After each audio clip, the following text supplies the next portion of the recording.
আস্তে আস্তে আস্তে এটাই আস্তে হবে।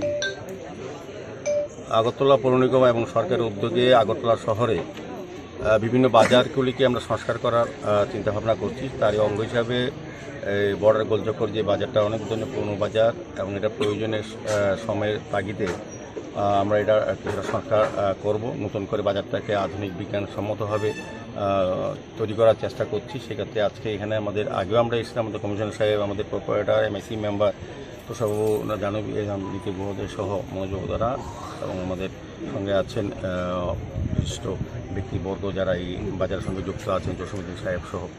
তো আলটিমেটলি আমরা এটা ভাবনা নিই, ব্যবসা সমিতির যারা কথা বলা হয় যে যারা ব্যবসা করেন, দীর্ঘদিন ধরে বাজারটা বলবো পরিকল্পনাবিহীনভাবে বাজার তৈরি করা হয়েছিল, কোনো রকম প্ল্যানিং ছিল না সঠিক। সেই কারণে বাজারটা করা সত্ত্বেও, সরকারি টাকা ব্যয় করা সত্ত্বেও এটা ব্যবহার করা যায়নি। ব্যবসায়ীরা সেভাবে ব্যবসা করতে পারছেন না। সেভাবে চিন্তা করে আমরা নতুনভাবে পরিকল্পনা গ্রহণ করার চিন্তা করেছি।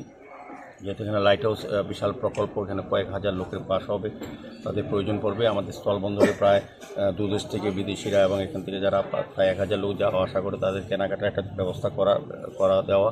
পাশাপাশি যারা এখানে দীর্ঘদিন ধরে ব্যবসা করছেন তাদেরকে সুন্দরভাবে ব্যবসা জায়গা তৈরি করা এবং যারা ক্রেতারা আসেন তাদের স্বাচ্ছন্দ্যে যাতে বাজার করতে পারে সেদিকে লক্ষ্য রেখে আমরা বাজারটাকে নতুনভাবে তৈরি করার চেষ্টা করি। সেই অনুযায়ী আজকে বিকেল আমাদের কমিশনার সাহেব আছেন, আমাদের সমস্ত আধিকারিকরা আছেন পৌর নিগমের।